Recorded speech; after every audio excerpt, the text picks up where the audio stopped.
How many of you are from the Historical Society? Which historical society? The Clark Summit Historical Society. And the rest of you, thank you, and thank you for coming today. This is wonderful. This is wonderful. I'm Ann Armazzani. I'm with the Gathering Place, and our brochures are over there so you can see all the classes we offer for spring. I see familiar faces from taking classes before. You know we're a nonprofit and we love things like this, so this is great. Did everybody get coffee or Welsh cookies? Sullivan was not Welsh. She was Irish, right, Ed? Yes. Second generation Irish? Yeah. They didn't have to Couldn't be find any that Irish cookies, so we have Welsh cookies, okay? 'Cause there's a Welsh cookie shop up the street. This is Andrea Lynn Smith, Dr. Andrea Lynn Smith from Lehigh Lafayette, yeah. That was a big McDonald's. Oh, it's okay. Lafayette College in Easton, PA. And Lafayette is a beautiful, beautiful, beautiful place. When I went to East Stroudsburg, I commuted to Lafayette on weekends. It's a beautiful place. It has a high academic rigor, and if you're thinking about sending anybody to college and you can influence your grandchildren or your children, Lafayette's a great choice. Now, credentials all over the place. Anthropology. And what was the second one? Sort of history, historical anthropology. Historical anthropology and anthropology, yes. And I'm just going to let you talk from here on in. This book is fascinating. Her book has almost as many. Who's got my book today? It had all these things sticking out. We opened it once and I had a spoon as a place saver. But to start off with, I think one of the most poignant or the most meaningful pictures in the book is right before the footnotes, the endnotes, which are just as impressive as the book, is this, where the road signs are both in English and in Seneca, or how did I say? Seneca. Yeah. Seneca. And she'll tell you about her books, okay? Anybody have any questions before we start? No. Okay, this is great. Oh, how are you? Lucia. This is like, Yeah, this is wonderful. Thank you so much. I just want to thank Ann for inviting me and for you to coming to this and the Gathering Place for hosting this session. This is really terrific. What I think I'll do today is read a little bit from the book here and there, but otherwise just kind of narrate what I did and how I came about doing it, and make sure to leave plenty of time for questions. So I'll just start right out. My work is also interested in what it means to live in a country that you aren't originally from. And so in the academic literature, it's called settler colonialism, what it means to be from another land living in a new home. So I start the book by framing it in this way. So this is kind of zooming way out. What are my interests at the widest level? And then I'll get to the Revolutionary War and I'll connect it all. So in an essay on settler constructions of the past, anthropologist Deborah Rose asks how it is that settler colonial people come to imagine a sense of belonging to their beloved homelands. We can't help but know that we are here through dispossession and death, she writes. What are some of the stories we tell to help us inscribe a moral presence in places we have come to through violence? So then I say, this book could be viewed as a long meditation on this question, and it explores the stories we tell in one part of the United States, and it considers how these stories reflect and shape the nation's character. Part history, part ethnography, this book explores stories from the start of the nation and considers their continued reverberations. And I start this journey with a marker outside my office window. So that's sort of trying to say, okay, this is a larger question. And so then if you look at your little sheet here, I'm used to giving PowerPoints in my classes, so this is just a few slides to kind of take us through. So this book really got started when a student in a different class collecting stories about markers came to me and said, Professor, why is there a marker to a massacre in Wyoming here in Easton? And so I was looking at this marker, and this was about 20 years ago, and I realized, no, it was a marker to the Sullivan expedition put up by a local DAR chapter that is talking about the Wyoming massacre. And Wyoming, I had to explain to her, is the name of a town in Pennsylvania, and the state Wyoming also has a name commemorating the Battle of Wyoming, So I started looking into this marker to the Sullivan expedition And I was really interested, first of all, in the Sullivan Expedition, and then I started trying to trace to see if there were any more. And the first person I called was somebody who was running the Wyoming County Historical Society, and I thought, well, I tried to see where the Sullivan Expedition went, and I wondered if there were other markers. So I called her up and said, do you know if there are any markers to this thing called the Sullivan Expedition? And she had the addresses and the locations of all the markers on her iPhone, and my project got started. So let me back up then and talk a little bit about what this project is about. So it took about 10 years to trace all the markers. So historical markers have been in the news lately as people look at the stories fixed on the land and they try to understand their place in society. How should difficult pasts like slavery and the Civil War be narrated? So this book raises similar questions about the Revolutionary War. So the events of the Revolutionary War are usually not considered points of contention. Usually the events are called upon to bring about national unity, and they're celebrated by national leaders and the public alike. And so we have founding fathers, heroes of the national origin story, central figures in a conflict that is the starting place for the nation's values and moral codes. And so that I don't challenge. But the Revolutionary War also, for some people, was a time of horror, leading some people to talk about it as America's first civil war. And so some scholars look at the experience of loyalists and the experience of others who are receiving more attention. So the war's complex meanings, though, for Native Americans is often overlooked. In many parts of the country, the war removed Native peoples from the land or set the stage for land grabs with unforgettable consequences for them. So the Sullivan Expedition is an example of this kind of, for Native people, wartime horror. So let me talk about the Sullivan Expedition. What was it?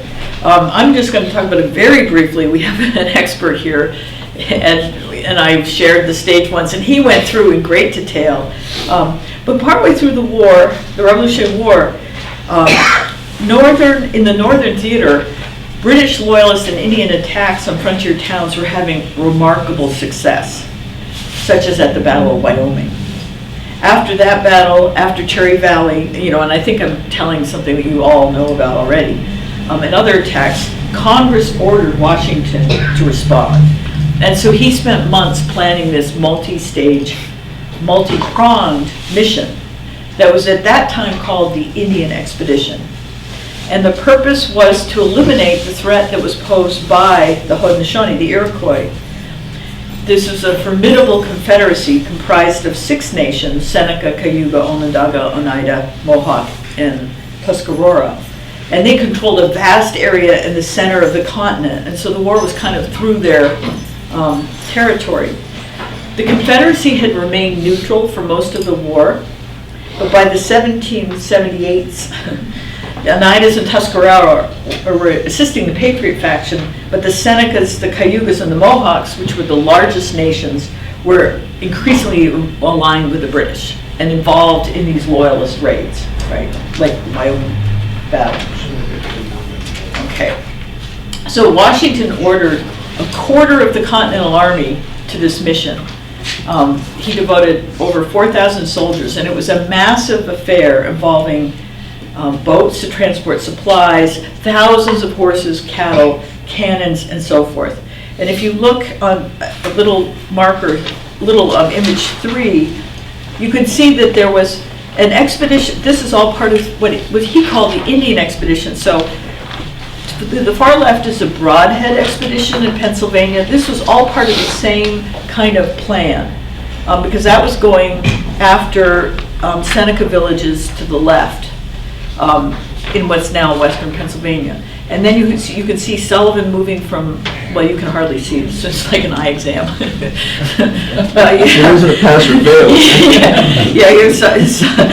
fail. Sullivan starting from Easton, moving north, Clinton with troops coming south, but also you have Van Schaik, who started the whole thing out, who went after villages at Onondaga. Okay.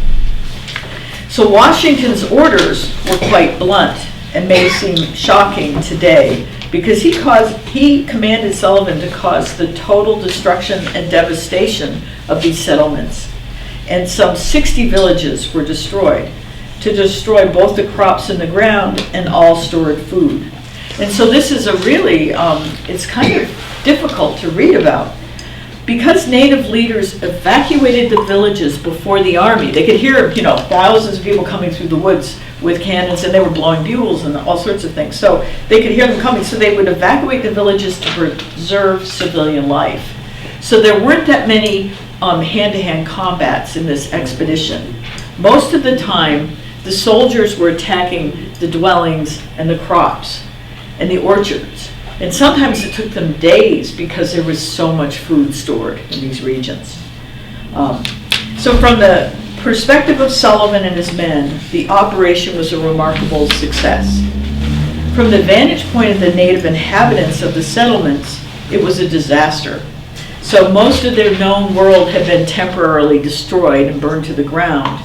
And hundreds or thousands of displaced native people went up to Fort Niagara to get some shelter from the British. And hundreds died from disease, starvation, or exposure, because that winter was one of the harshest winters in record. So what I'm interested in is, so then these different movements of this Indian expedition were since renamed, and people refer to them as the Sullivan Expedition, named after the highest ranking officer in charge, right? In New York, it's called Sullivan-Clinton Campaign, which is that's another story.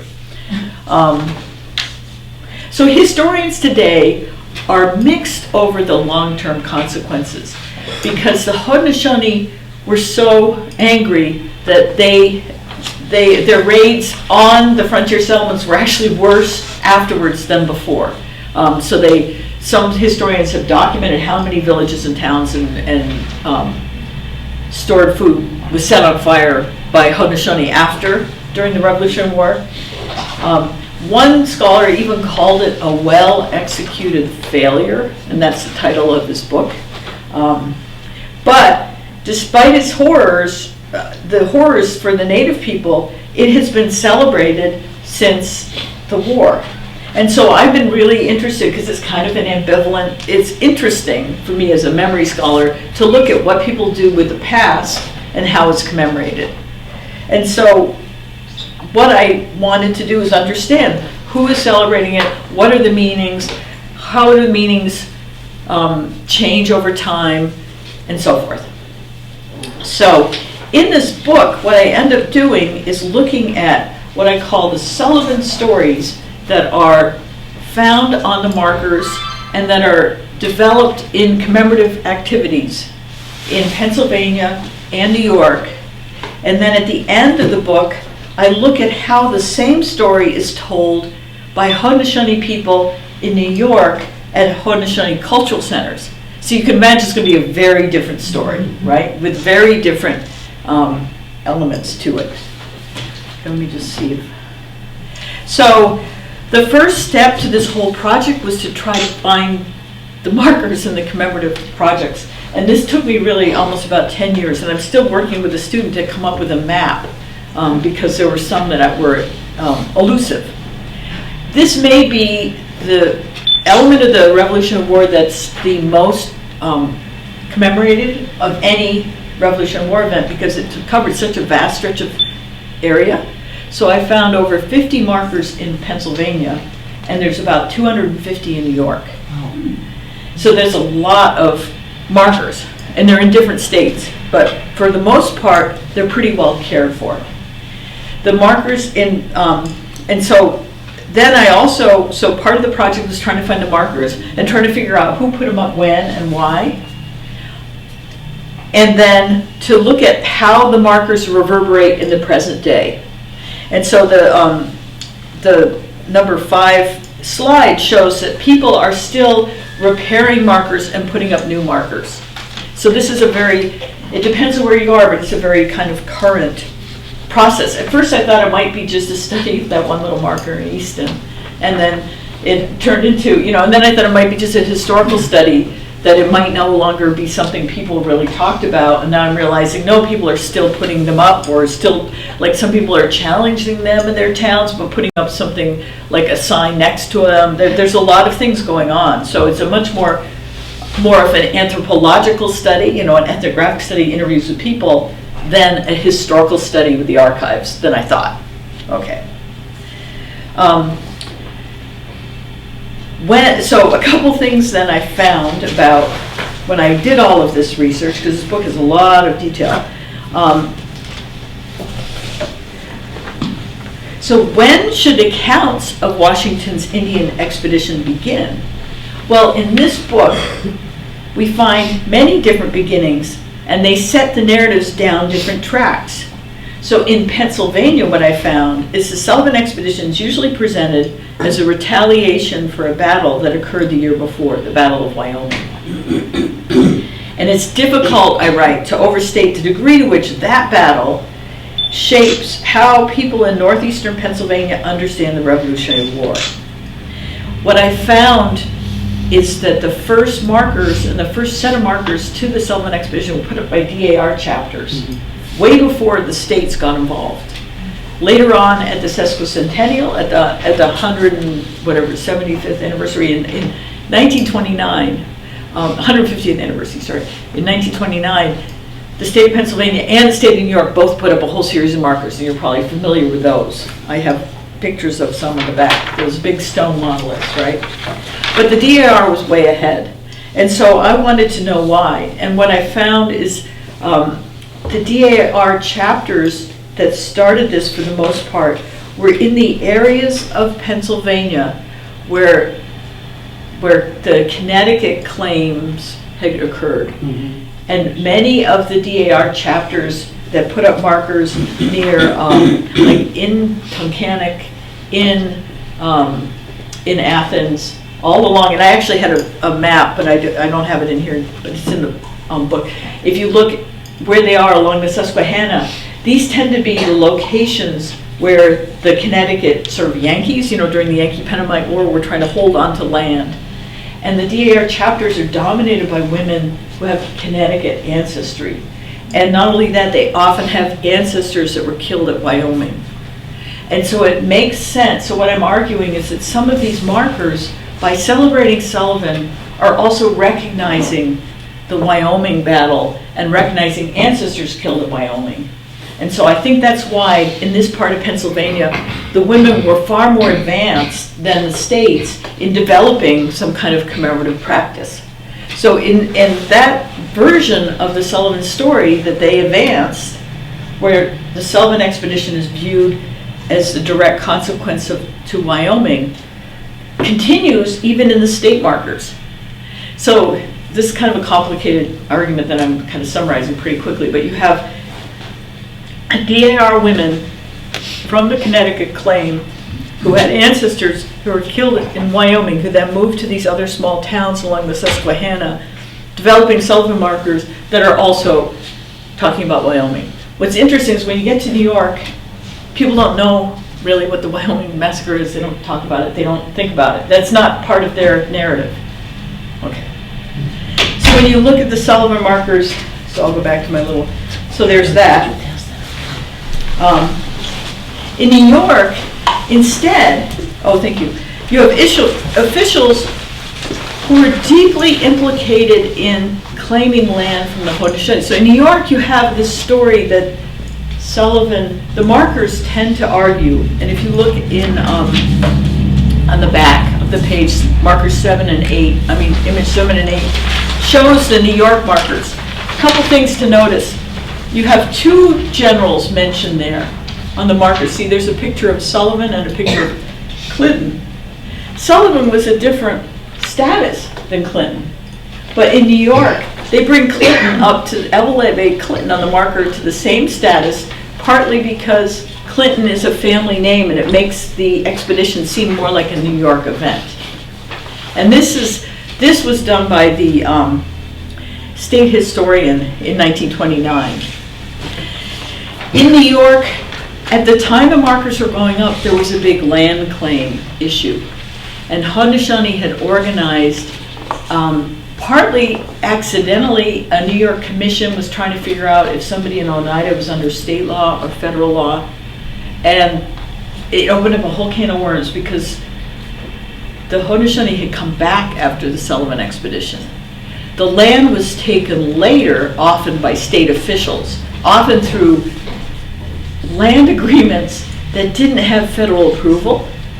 And so the state commission accidentally discovered that much of New York, and this was on the front page of the New York Times before these markers were, much of, like, Indians claim half of New York is what the New York Times headline said. And so the city of Buffalo, the city of Syracuse, all of these large, Rochester, all of these large cities, entire sort of basis was in question. The Native Americans lost the lawsuit, but it wasn't clear leading up to the sesquicentennial if they would or not. So what you have is a state historian coming up with markers that say that Sullivan and Clinton got this land for New York, and that's why it's part of our state, okay? So the state, so this is kind of a, again, summarizing a lot of research. So in New York, in contrast to Pennsylvania, officials of a state that was implicated in the dispossession of the Haudenosaunee found in the Sullivan story a useful way to obscure that past. And so they present a different kind of image of the Revolutionary War. They talk about the tragic loyalty of the Haudenosaunee who stayed true to the British, but that was their fatal flaw and they banked on the wrong side and that's why they lost. And so in New York you have this, oh, we're really sorry you lost the land through the war kind of narrative, which isn't really what happened. And so that's also interesting to me. Okay, so then when I go to the middle part of the book, I interview people in both states to see, well, do the markers feature or not? And this part was interesting because, as you can imagine, in both states, you know, I didn't do a survey of all the people in each state, right? So I was in the towns doing the markers. People would give me names of people they thought would know about the history of the markers, and I would go to their houses and I'd interview them. And I'd have these kind of hilarious encounters where somebody would say, oh, well, it says this thing, but I have no idea what that means. Or I've driven by the marker my whole life and I never really thought about it. Yeah, I know it's there, but who knows who put it up. And then I met these two sisters who were in the local DAR chapter, who probably aren't with us anymore. They were in their 90s or something.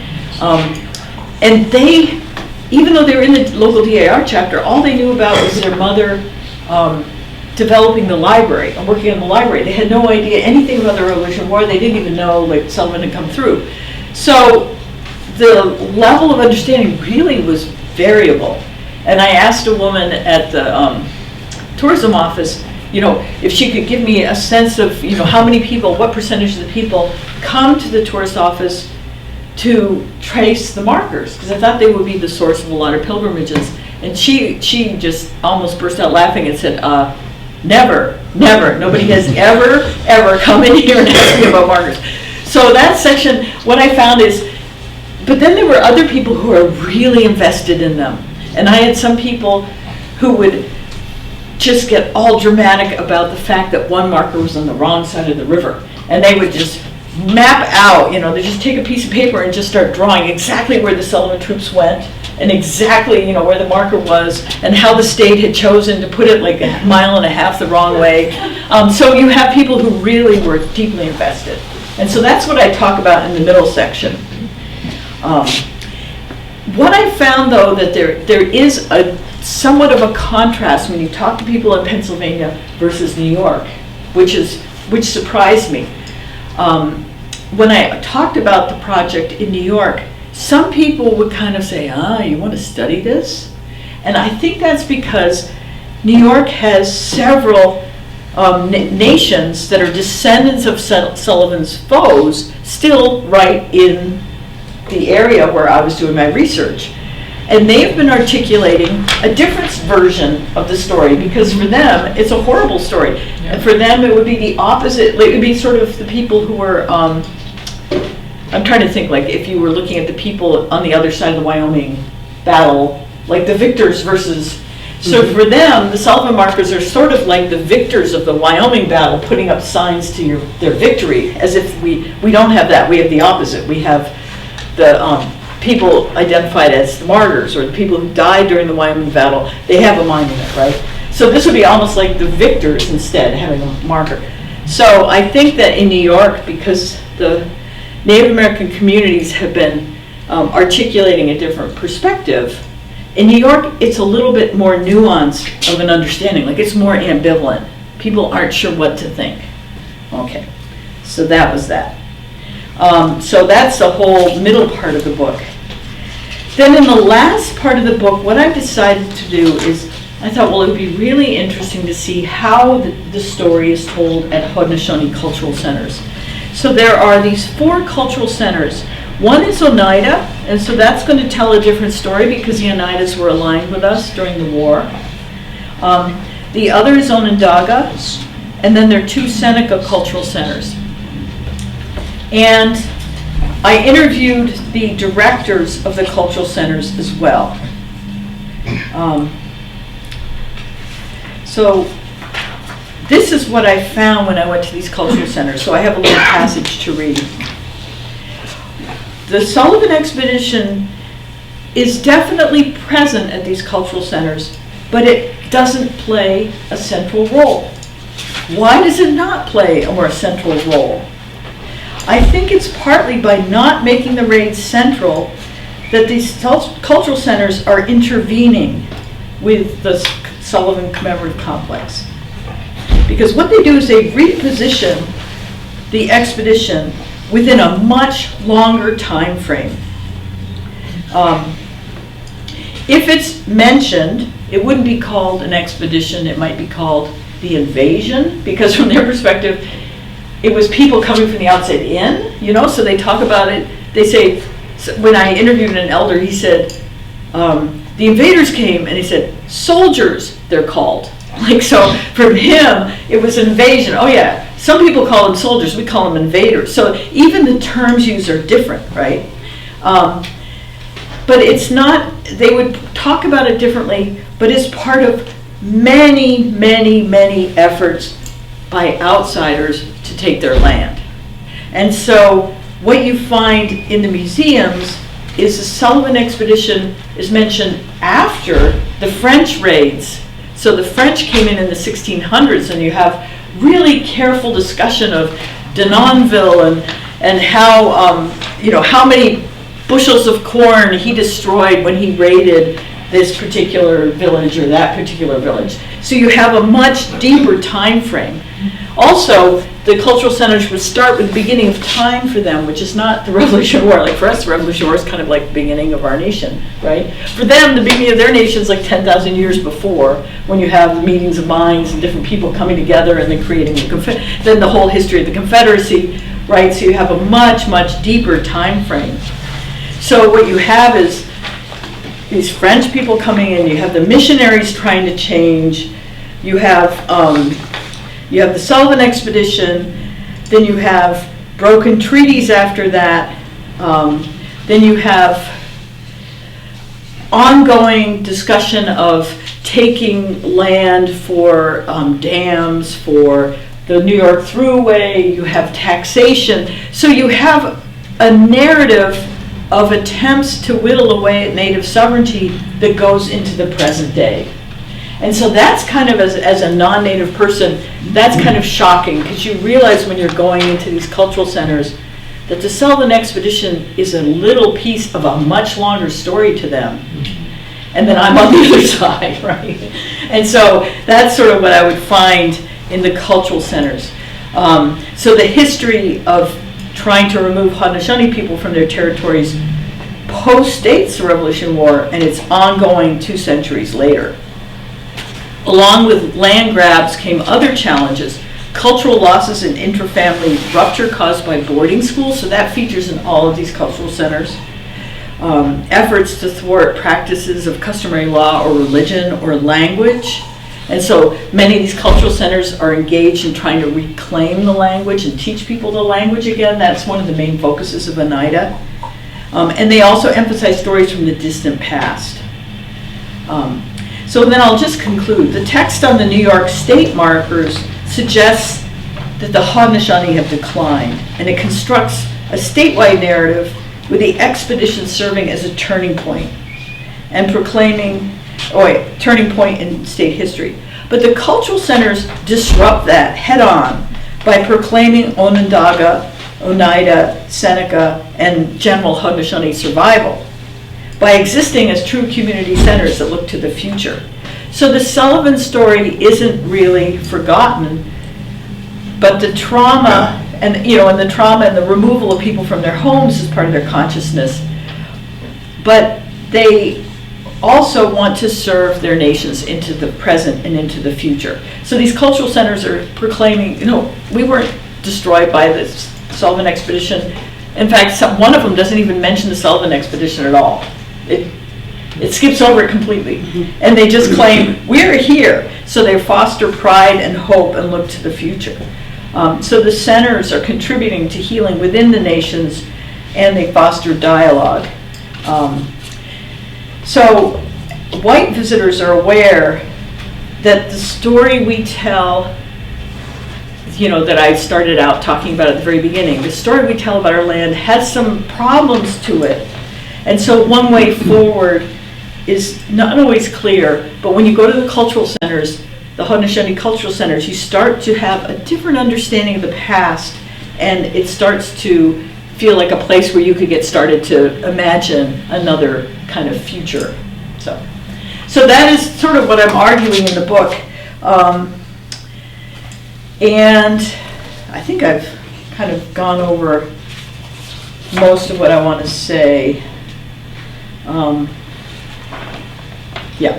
So that's the old book in a nutshell. So there's a huge origins part that goes through the origins of a lot of the markers and some of the fun stories that I uncovered along the way. And then the middle part that talks about, well, do they matter now to people in Pennsylvania and New York, including Native people, but non-Native people too. And then how are Haudenosaunee people trying to grapple with this past, and how are they grappling with their future, which is almost a different question. So. Before you do questions, could I make an announcement? You're going to hear noises in the background because one of the scouts in this area took his Eagle Scout project as to fill the food pantry that we run on the side of the building.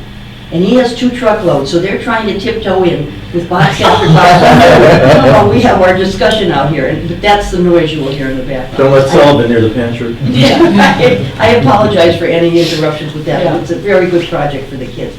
Now, we have lots of questions.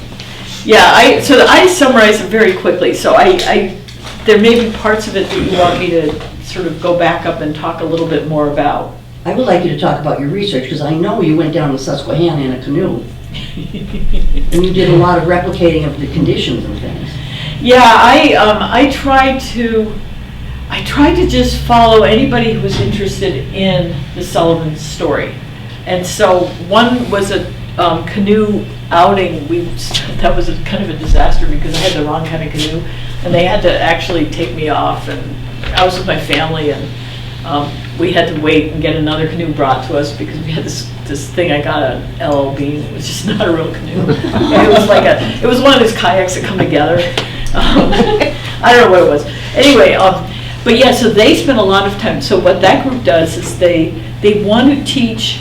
Well, I kept encountering people who are really deeply committed to teaching the youth about the past and trying to find ways to teach the youth about the past. And this group thought that teaching local history would be a way to connect into the national story. And so what they do is they teach the youth about the Sullivan expedition by traveling along the Susquehanna, and then that way they're teaching them about the Revolutionary War and the principles and everything else. And so I went along that. We spent less time talking about the Sullivan expedition, and they wanted to spend more time talking about the school curriculum in the high schools and how that could be adjusted to meet the needs of students who want to know more about local history. What part of the Susquehanna did you go on? We went from sort of near, what's the name of that town? Sugar something. Sugar Notch? Sugar Run. Yeah, It's near Tunkhannock, just south of Tunkhannock. Okay. Yeah, we were just down there. Uh-huh. Yeah, no, but then when, It's nice. It- It's yeah. nice through there. yeah. Yeah, I'm trying to think actually where we were. We got our canoes from there, and I think we went pretty far though, down. Yeah. So you followed with the river, you didn't go against it Yeah, like he did? yeah. Yeah, it had to have been Yeah, I can't tremendously imagine. hard to walk and go north. And to bring cattle and Yeah. horses, I can't even imagine. Well, did you go down as far as the Wyoming Valley itself? No, I'm now not remembering where, let's see if I can figure out where I was. I can't remember now where I was, because, No, like me, I can't remember where I was either, so. yeah, because we ended up staying over, I think we got our canoes down near Tunkhannock, and then we drove over to the West Branch. Because I think we were over near Sunbury. Yeah, Wow. yeah, so we were over that way. I think we drove down, but I can't remember where we started, so, yeah. Questions, guys? When did I go over too fast or anything else? Yeah. You're saying that when the Native American tribe Haudenosaunee? Yeah, Haudenosaunee. yeah, yeah, How you spell that? it's Haudenon. It's on your sheet, Oh, and number 11. oh, yeah. Oh, Yeah, that yeah, sheet. yeah. I have the other sheet, but not that one. Here, Oh, okay. Do you need it? I have one. And I believe it means that people of the longhouse. Yeah, we would call it Iroquois. Yeah. We shouldn't, but we do. Yeah, I think Iroquois, Seneca, Cayuga, is a longhouse. Yeah, it's the same, yeah, so Iroquois, I think, isn't favored because I think it means something about people who are like snakes or something, and I think it was by a different language family called them that. But then the French changed it so it's Iroquois or something, and that was the name for the longest time. Well, that was the name of the confederation, Yeah, not the individual tribes. right, yeah. So they called them the Iroquois Federation, and then the English were calling them the Six Nations, or Five Nations and the Six Nations. And people of the Longhouse, Haudenosaunee means people of the Longhouse. And I don't know which language, because each language is different. Would you, I'm sorry, go ahead. Well, this, the Five Nations and the Tuscarora came up from the Carolinas later on. And was it each like a distinct branch of the Iroquois language? Or was it kind of like, American English, British English, Australian English? I mean, like, we all could understand each other, but a little bit different. I mean, do you have any idea? I think it's a little bit more than that, because I think it's hard for people to it's probably more like Spanish and French or something, okay. depending on the language. Like Tuscarora would have been a lot more different because they have been isolated for so long. But yeah, they are more distinct, like dialects that are started to become more distinct. Okay. Yeah. I guess I cheated. I pulled down the Wikipedia of Sullivan March. Oh, yeah, that's fine. Some interesting facts in it. One of them being, like when they drove the Iroquois north up towards the fort, Yeah. Beach Fort, there was only like 5,000 males and lesser females. And I'm surprised at how few there were, spread over that big area. Yeah. No, it wasn't a huge group. They were well established and they had really lush farms and farmland. But yeah, it was a small. It had to have been a terrifying time, Yeah. To be in your home and to wonder what the noises were and if they were friendly or not friendly. And Yeah. There's a woman who I met who's trying to tell the story from that perspective instead. Mm-hmm. And so I once heard her speak, and it was kind of gave me pause, but I hadn't really thought about it from that perspective so much. Yeah. And I think even the time of the war was challenging because people didn't know which side, if they could stay neutral, if they should join. And even, for Americans, the British and the Americans, the war was kind of complicated and challenging also. Yeah. Gia? Yeah, I have a comment about survival. People that survived the Indians and their stories they told in Pennsylvania. I met two Lenni Lenape elders, a long time ago, we met this lady, she's probably not with us anymore. And she told us that when the Wyoming massacre occurred, the Lenni Lenape were also here. I don't know exactly where they were, probably in the Scranton area, Canton, wherever they were, but they fled into the Pocono Mountains, the Marches of Death, or the Shades of Death, I think it's called, the swamps. Shades of Death. Yeah, Shades of Death.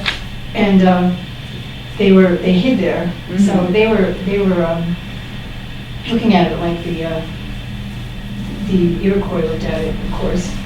And they managed to survive. And then later we met another scholar of Lenni Lenape. She's part of Lenni Lenape too. They told us that in the Pocono area, anybody named, what's that name? They intermarried, whites intermarried with It was like a German name. Yeah, with Kunkel. They meet Kunkels. They're intermarried with Lenni Lenapes.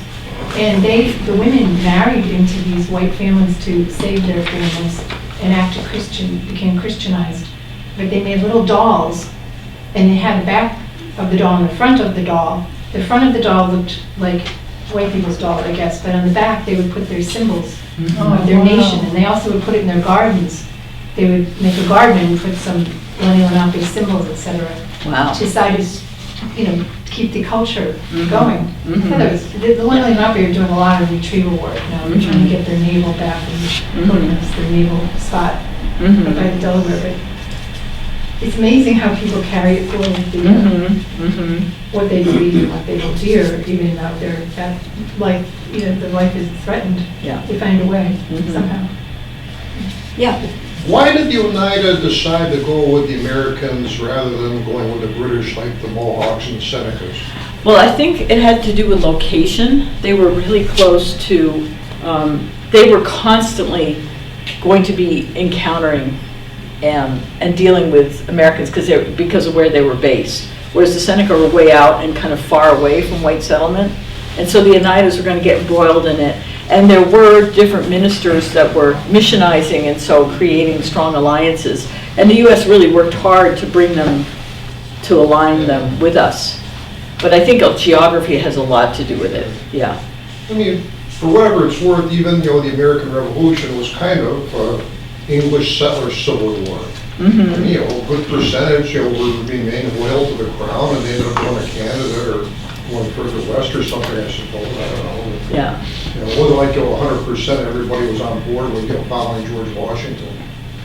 It's interesting, yeah. It's a new, this whole history was kind of a new topic for me because I was studying it from a kind of a different kind of a memory perspective. And it is interesting to try to trace where did the Loyalists go and who were the Loyalists and how many were part of the Wyoming battle, and all of that is really, it makes the war really interesting and complicated and makes you want to read more and more books about it, yeah. I think the majority, or what I've read, is that the majority of Loyalists ended up in Nova Scotia, especially after Washington took Boston. There were thousands that the British shipped up to Halifax, and that's where most of them went, into Canada, which is logical, British. Yeah. I don't know if I'm wording this right, but history's a hobby. For a lot of us in this room, it's a hobby. I'm going to guess for a fair number of the people you talked to who did know about the march, history was sort of a hobby for them. Yeah. The people who did know. So I guess my question is, what role did history as a hobby play part? And I don't say that I love this hobby. I'm sure everybody in the room does, but we're not professionals for the most part. Most of us, I'm assuming, are not. And so, but I research things that I get passionate about, and I think they're the most historical thing in the world, and nobody cares about it. And I think when you're a teenager, sometimes when we talk about the Civil War or the American Revolution, not too much happened up this way. And I think and I almost hear talk sometimes like, well, we wish more happened up this way, Well, a lot of people died from up here. Their graves are all over. Oh, I know, but as far as actual, Revolution people, yeah. that part, yeah, you're correct on that. Well, for what happened up here, I mean, within say 100 miles or give or take, the Wyoming Valley Massacre that Andrea mentioned, it was one of the largest confrontations between Indians and Americans in our history. More Americans died in the Wyoming Valley Massacre than Custer's Last Stand. The first commemoration there in 1879, when they dedicated the monument, the guest speaker was the President of the United States. Over 5,000 people came. The Plains Indians came and made an encampment down there. So that's it's been forgotten now. I mean, very few. Right. But it was a huge. Oh, I understand at the time. Yeah, and because of the, it resulted in Sullivan's march after a year later, it changed the course of the revolution. I mean, the Native Americans have said that it's a blip. That's what I'm hearing. It's a blip in time. But for us, it's not a blip. For some people, for some of us, and some here, it's not a blip, but maybe it should be a blip. Anyway, I'm sorry, you didn't even get a chance to answer the question. Oh, yeah, no, I mean, whether or not, I mean, the historians, if you go to Revolutionary War historian meetings or conferences, they're still debating.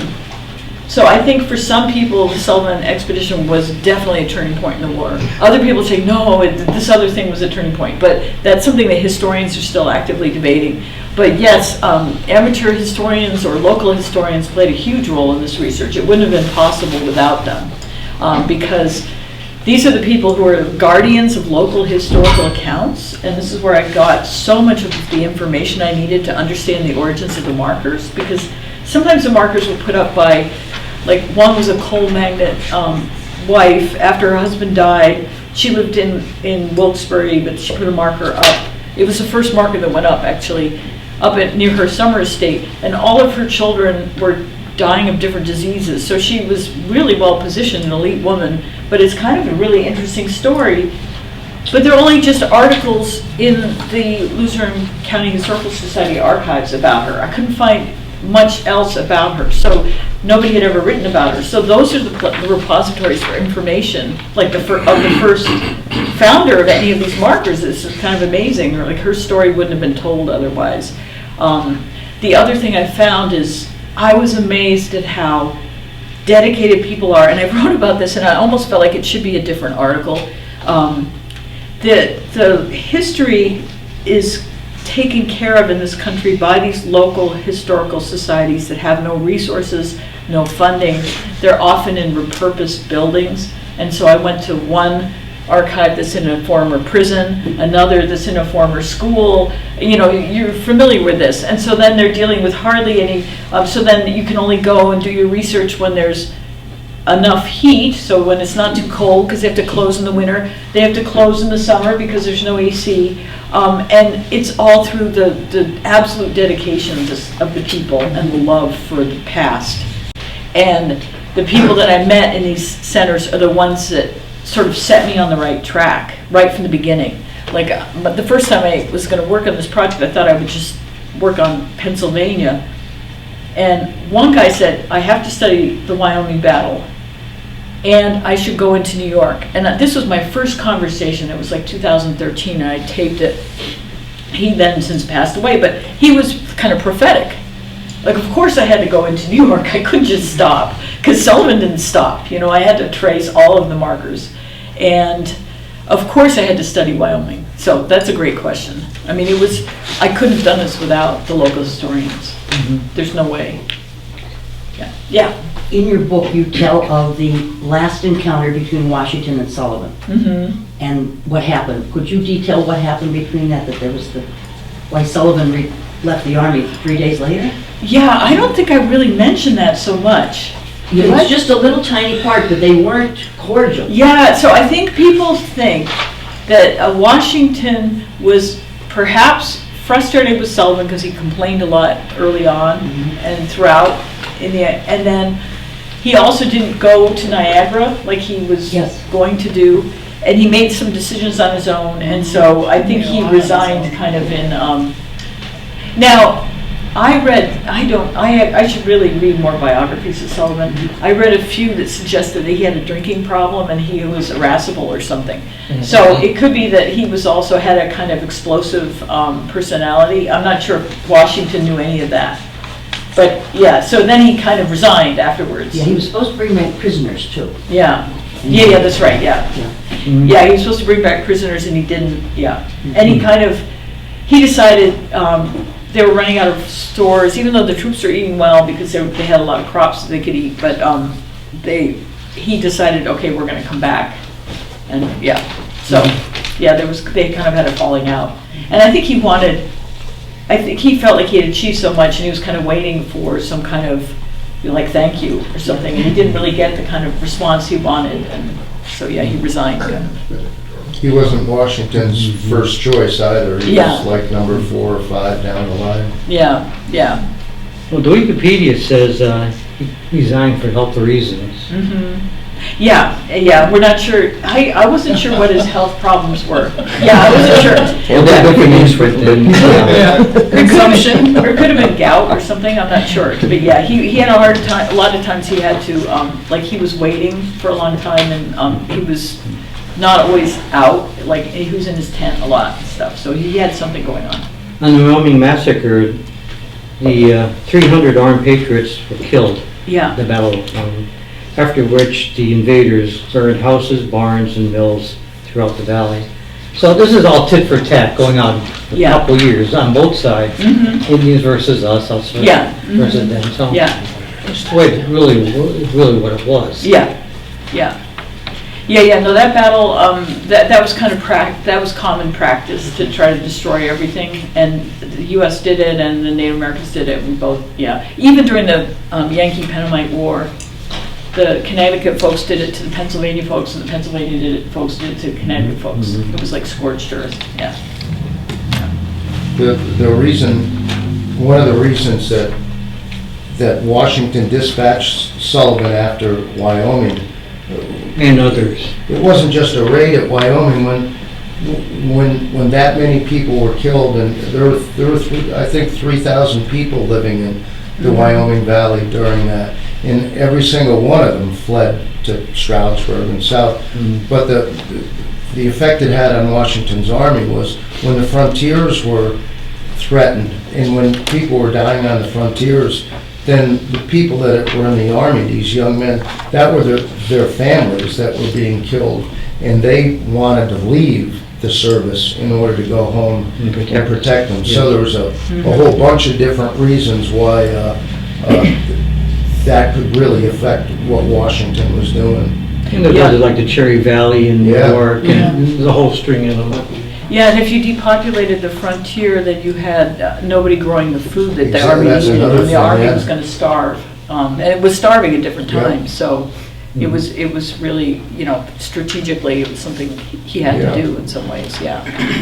A lot of the supplies for the Continentals came from the Wyoming Valley. It was a very rich area. But I think the contrast, when Washington wouldn't let anybody come home before the massacre, because he needed them here. And then the size of Sullivan's army was incredible. Yeah. What, 4,000 cows, horses? Yeah, 1,500 at least, yeah. The river was Yeah. filled with barges, and there were cows falling off cliffs because they couldn't get up the pass. Yeah. I mean, if you saw that coming, you'd say, wow. Yeah. And the size that they dedicated to that when he wouldn't give the Wyoming Valley soldiers permission to come home. There's a contrast there. How many troops did he have? It's 4,000. Yeah, 4,000, yeah. Walking up the side of the river. Yeah.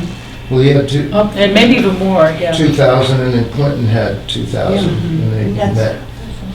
ironic. Yeah. That's what I was saying with the population of the Indians, they couldn't stand up to that No. as a group. Yeah. There was one pitched battle at Newtown, what's now called Newtown. Well, there was an ambush, but they didn't hold on very well. So that was kind of their last attempt to try to fight off the group. And there were a couple other ambushes, but they couldn't have a frontal kind of conflict like that. Lucia, you have put up a historical marker. What roadblocks did you face in putting up that historical marker? Well, in Scranton on Lackawanna Avenue in front of Bosco's department store, the parking lot actually is almost on the corner of Washington Avenue and Lackawanna Avenue. There's a marker to where miners were shot in the 1877 strike. And we had I wrote a book and I had detailed that strike. That wasn't written about much. That was kind of a suppressed history around here. People didn't want to really talk about the shooting of the miners. It happened twice. I think I might have your book. Scranton was charged with murder twice, and he's still has family here, and they're great benefactors were here. There's nothing wrong with their family, but in those days, the corporate people believed in shooting strikers. That's my favorite local marker. Killed unarmed strikers were Did shot. you say We don't know that? how many died. I'll We tell know you later. the official count, but there's an unofficial count. It's murky. So some people got interested in the story that wasn't really brought out much, and some people who were interested, as you say, local passionate historians. Yeah. They started acting out this this drama that happened on the streets of Scranton. And they had marched into like 150 Springfield Rifles. It was a terrible, disaster for the strikers, and they didn't win the strike either, of course. So anyway, two people came to me and said, let's get a historical marker. So they did the paperwork, bless them, and we had to send it into the state. Yeah. I don't know. That's paperwork. the They did Historical it. and Museum The Commission. name was yeah. Margo and Dominic Gazzarelli. They were volunteers. I don't know, see if they're around much anymore, but they used to be really ardent volunteers. They're still around, yeah. Are they? Yeah, I was in a play they did at the Iron Furnaces. Yes, they do Yeah. play, they did a reenactment of the shooting, they used to. Anyway. That's online. Oh, is it? Yeah, good. Yeah. And so they're passionate.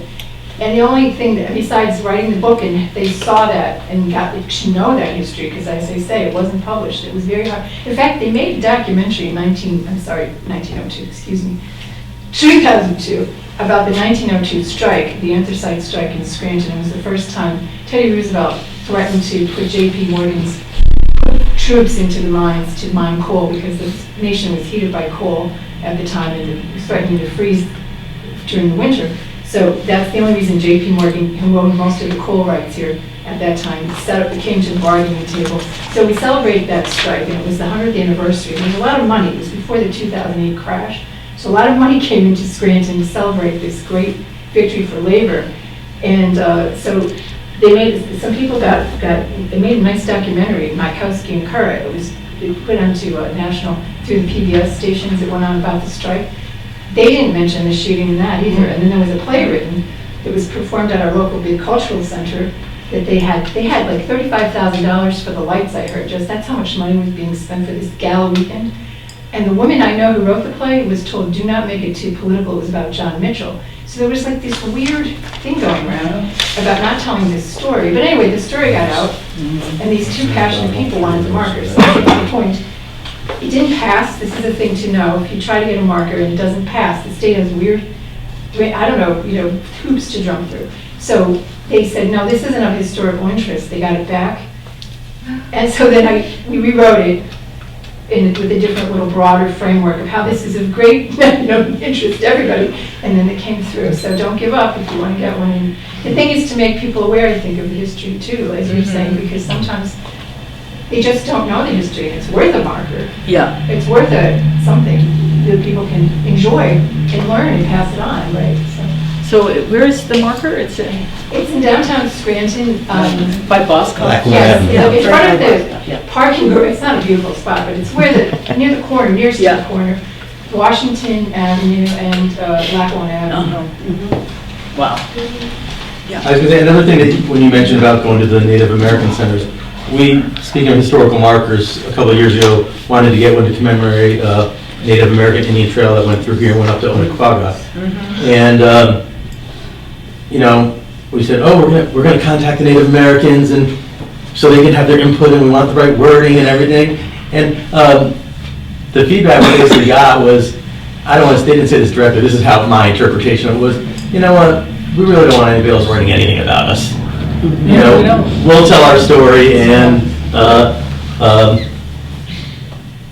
was kind of it. Either that or no feedback at all. So we're so excited because we think it's exciting what went through our town. But Well, that's challenging because because we basically told them they could write it. But anyway, go ahead. Yeah. In New York, people are a little closer, so they could go drive up to somebody and say, okay, what would you like, and then form a committee and then write a marker. But since you're down here, it's harder to have access to the communities. Right. Yeah. So, but I think that'd be an interesting marker.